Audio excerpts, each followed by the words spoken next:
much to discuss. Let's bring in our panel. Joining us now from Wellington, New Zealand, is Imam Mustenser Qamar. He's the Minister of Religion of the Worldwide Ahamadiyaa Muslim Community. Also with us from Charleston, South Carolina, here in the United States, is Mohammed Fraser-Rahim. He's the Executive Director of North America for Quilliam International, a counter-terrorism organization. Here with us in the studio is Qasim Rashid. He's an author, human rights activist, and attorney. From Pittsburgh, Colin Clarke is an assistant teaching professor with the Institute of Politics and Strategy at Carnegie Mellon University and a senior research fellow with the Soufan Center. Welcome to all of you to the show. Imam Qamar, let me start with you.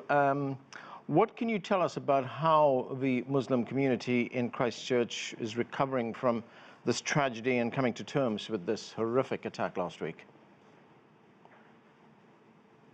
Assalamu alaikum, may peace be upon you. Well, obviously this horrific attack has impacted all Muslims across New Zealand, not only in Christchurch, and we've all either directly or indirectly been impacted, and obviously our sentiments and prayers go out to the victims and families.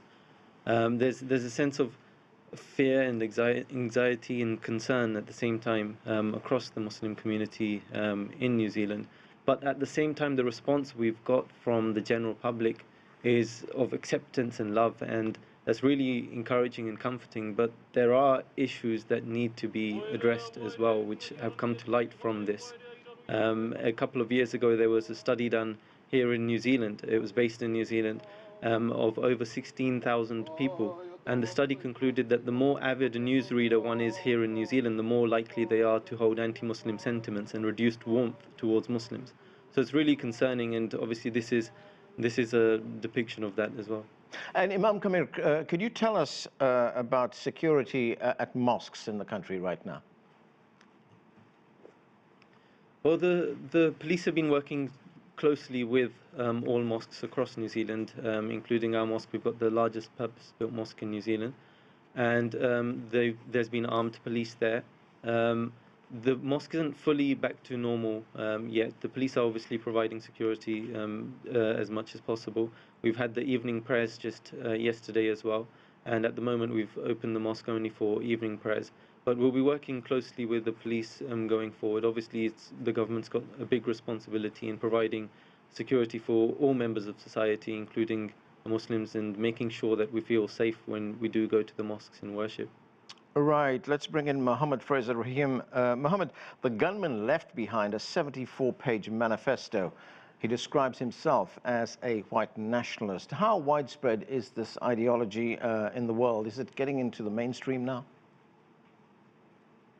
Yes, I mean, what we've seen is that just off of FBI data recently and other social science research is that we know white supremacism or domestic terrorism, individuals who use twisted interpretation of Christianity, and certainly just white supremacists more broadly, have been on the rise. It's something that we certainly see that, unfortunately, in the Trump White House, they haven't been quite clear on calling it out for the label for what it is.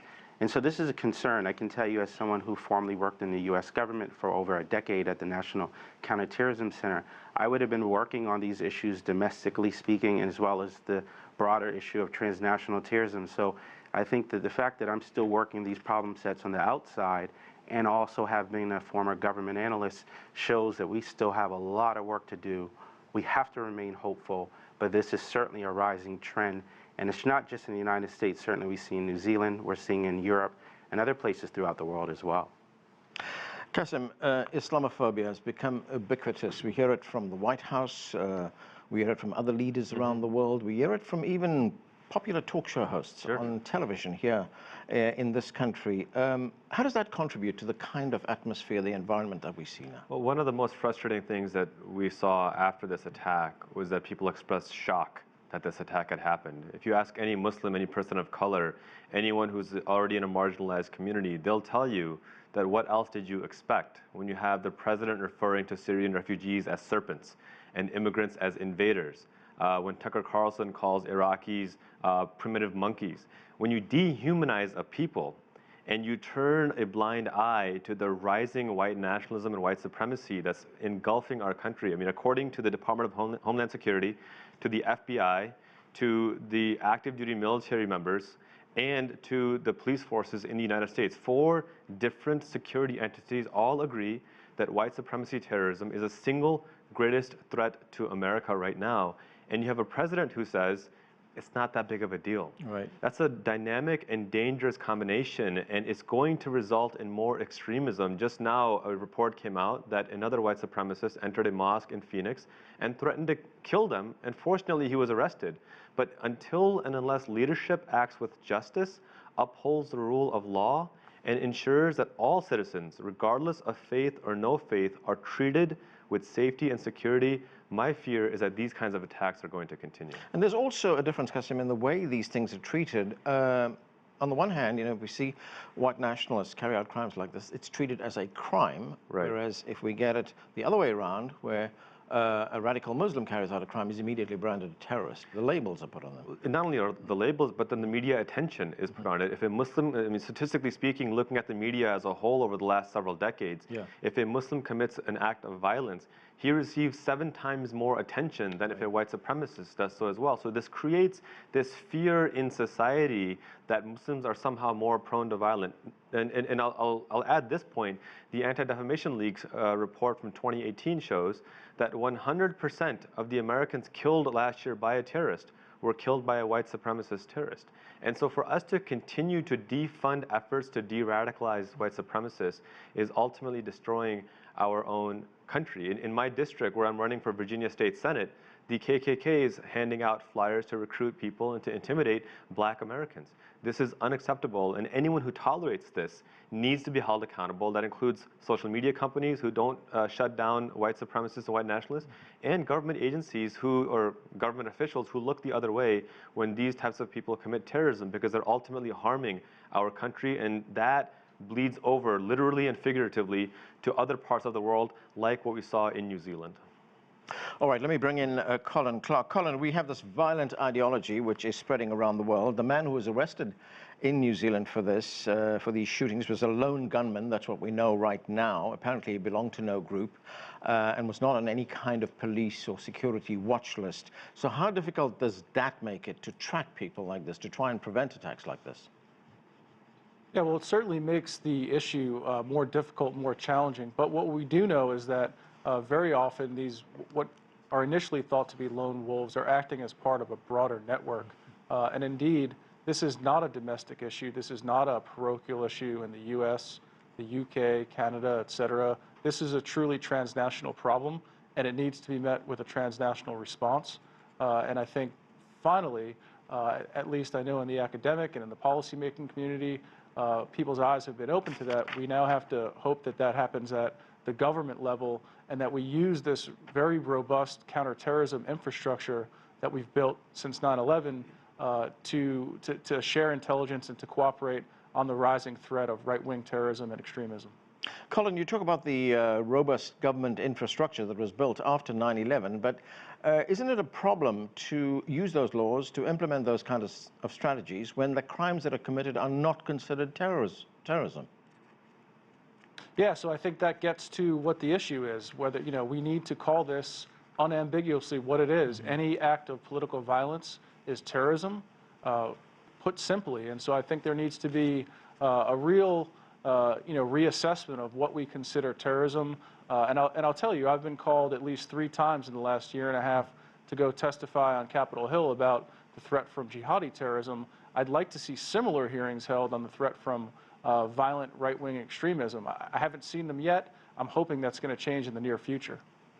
Imam Qamar, the New Zealand Prime Minister Jacinda Ardern, she met with mourners in Wellington, and on Friday she made a statement. This is what she had to say. Let's watch this. New Zealand has been chosen because we are not a place where violent extremism exists. We reject those notions, and we must continue to reject them. This is not an enclave for that kind of behaviour, for that kind of ideology. We will and must reject it. This is a place where people should feel secure and will feel secure. So, Imam Qamar, the Prime Minister has been praised for the very mature, very compassionate, caring way in which she's handled this crisis. She's made these proposals about new gun laws in New Zealand. But what else does she have to do to make Muslims feel safe in New Zealand again? I mean, obviously the immediate response from the Prime Minister has been really comforting as well, to know that she's immediately responded with gun law reforms coming as well. Even her message to the President of the United States, Donald Trump, as well, was very reassuring as well. So, but the thing is, going forward, I think we need to work together to root out such extremism, such terrorism, and root it out from society. Obviously, there is a trickle effect, and what happens around the world affects what happens here as well. And people are influenced by what's happening in Western countries around the world and the rise of far-right movements. And in fact, just a couple of weeks ago at the Peace Symposium held in London, the Caliph of the Worldwide Ahamadiyaa Muslim Community, His Holiness Mirza Masroor Ahmad, also mentioned the rise of far-right movements and warned of this as well, and talked about solutions towards this. And just after this attack in New Zealand, in the press release, he mentioned that this tragic event should serve as a lesson and warning to other countries of the developed world that we must join together to tackle all forms of racial, ethnic and religious hatred with wisdom and with a firm hand. So going forward, I think we're going to have to work closely with the government as well to rooting out this problem. If I could add to that, it's crucial that government plays a significant role, but my message is also to the ordinary citizens. It's not just enough that you're not racist, you have to be anti-racist. You have to actively work with people of color, work with Muslims, work with immigrants, work with Jews to root out the anti-Semitism, the anti-Muslim bigotry, the racism that is permeating the landscape. Because right now, racism is a very profitable business. It gets clicks, it gets news headlines, people pay attention to it. What they don't pay attention to are Muslims and Jews coming together for a prayer vigil. What they don't pay attention to are people resolving their differences peacefully. And because it's not profitable, because it's not wild and spectacular, it's much more difficult to get attention and get people involved. But that's why we have to work that much harder to organize. And so my message is, don't wait for your local politician to do something. Take the initiative yourself, knock on your neighbor's door, call the local synagogue, the local church, the local mosque, and have those conversations. Because until and unless we take ownership over these conversations, we allow white nationalists, whether it's white nationalists or Daesh terrorists, we allow them to write the narrative for us, and we just can't expect that to be a good and successful way forward. All right, but Qasim, rhetoric and sentiment has to change at the top as well. I mean, we just heard earlier in the program that there's been no hearings in Congress over this kind of violence. None. And as a matter of fact, the current White House administration has defunded nonprofit organizations like Life After Hate, who are working to de-radicalize white supremacists. So not only are they ignoring it on Capitol Hill, but they're actively taking resources away from those organizations. And this is why I think especially young people who have a very poor history of voting need to get actively involved in the civic process. The 18 and 29 demographic in America, less than 20% of them vote. If that went to 60%, they could swing every election in the country and implement these kinds of reforms that we all want. I mean, we talk about gun control, 93% of Americans want universal background checks. Yet it hasn't come for a vote yet in Congress. And the reason for that is because the people who have the power aren't looking at the people who are suffering. Congresswoman Ayanna Pressley has a great quote that those who are closest to the pain should be closest to the power.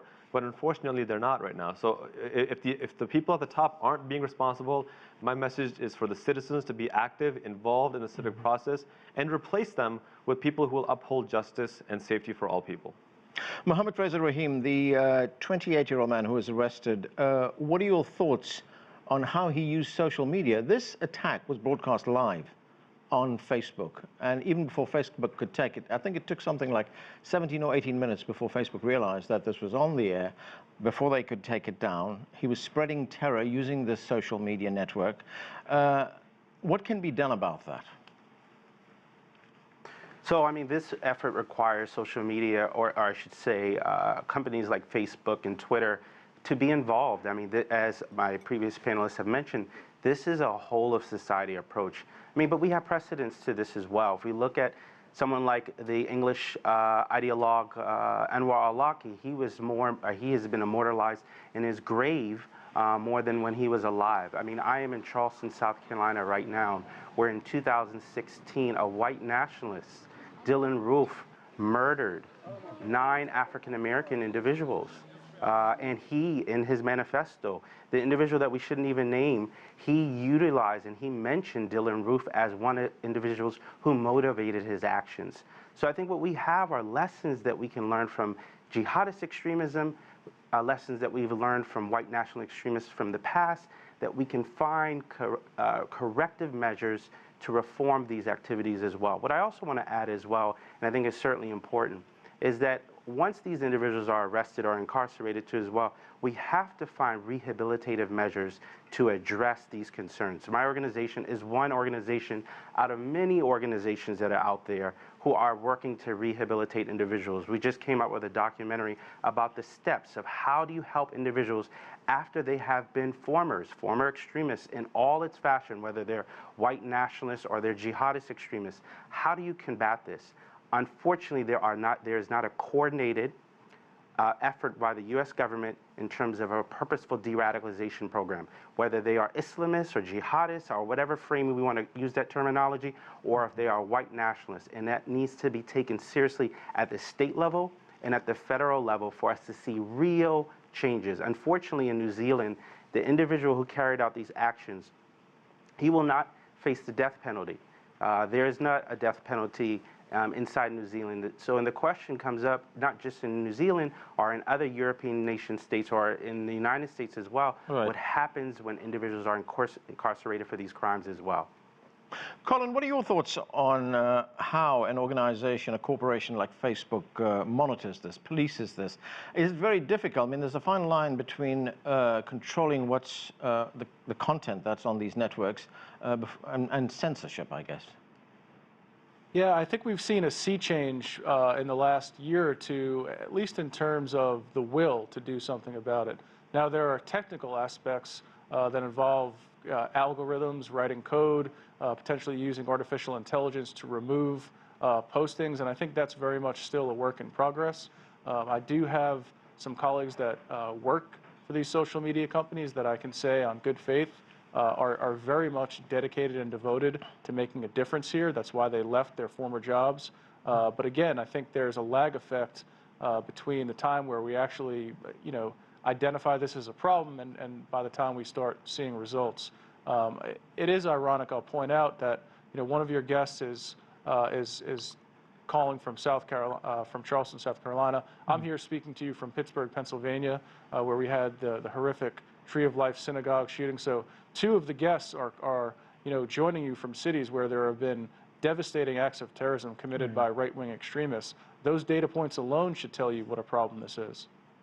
If I could add to that, I think one of the issues that social media companies need to recognize is that not everything can be profitable. It goes back to my point earlier. It isn't profitable for them to have to hire another 1,000 analysts to be able to write code, write the algorithms, and simply monitor what's happening. It isn't profitable for them to have to implement protocols where it makes it more difficult for people to upload content to ensure that it isn't content like this horrific mass shooting terrorist attack that we saw. But it's necessary. It's a fundamental necessity because we live at a time now where one lunatic in one corner of the world can upload terrorist propaganda, and now it is impacting 7 billion people worldwide. And so you have a company like Facebook, for example, who is worth, I don't know, $40 billion, whatever the number is right now. If they are going to utilize our ad revenue, our eyeballs, our attention, then there needs to be an accountability for it. And this is a very simple principle. If I go into any kind of retail store and start yelling racial epithets and start making death threats, the store will kick me out. There's no question about it. They should, and they should probably have me arrested. So why is it any different if somebody goes on social media and says, target that particular demographic and kill them? It should be the same philosophy.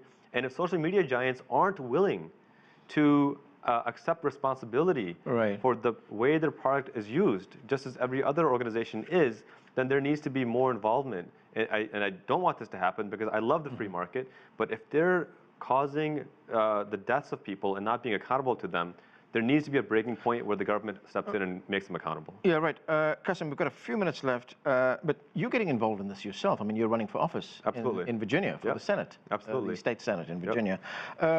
What would you like to bring to this debate? Well, I think first and foremost is we need to have laws that are based on justice. And we need to, especially in this aspect of racism, the problem with racism in America today is that we never had a reckoning. We never had a healing.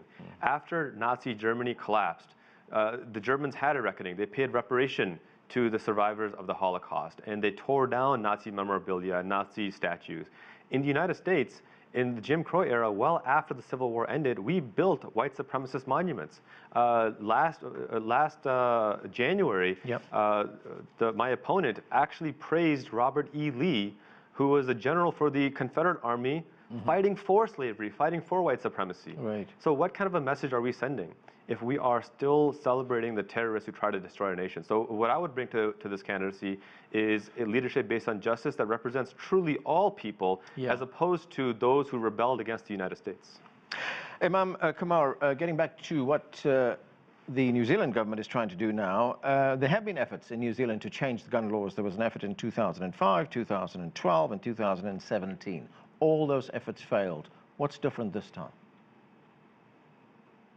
I mean, obviously, the incident that's just happened is different, and it's obviously called for that need for gun reform as well. But I mean, earlier, Brother Qasim was speaking about the community as well, and I wanted to comment on that and the involvement of the community towards bettering the situation. We've across New Zealand, we've been running a True Islam campaign as well under the guidance of the Worldwide Caliph, which is running in many countries across the world, including in the US as well. We have the trueislam.nz campaign running across New Zealand, where we're trying to highlight some of the common misunderstandings which lead to issues like this and the rise of far-right movements. And we're addressing these. We've been addressing these for quite a few years across New Zealand. We've been running different campaigns, peace symposiums, interfaith and dialogues. We've even just a couple of days ago, I was invited to a church as a memorial to what happened in Christchurch as well. So there's a lot of interfaith things going on as well to help improve the situation already. Mohammed Fraser-Rahim, I've just got about 45 seconds left. Very early days in the investigation in New Zealand. So far what we know was that police believe this was a lone gunman, but could that change? Yeah, I think, you know, as a previous colleague mentioned on the panel, I think that there has to be coordinated efforts across various government agencies. Certainly the Five Eyes communities will certainly work in concert with one another. I would say that at a minimum, we know that he could have been a self-starter. We push back on the language of maybe being a lone wolf. I think there's always someone who's behind an action and a motivation to as well. Okay. We are going to have to leave it there. Thanks to all of you for being with us. That's it for this edition of The Heat. I'm Anand Naidu in Washington, D.C. Thanks for watching.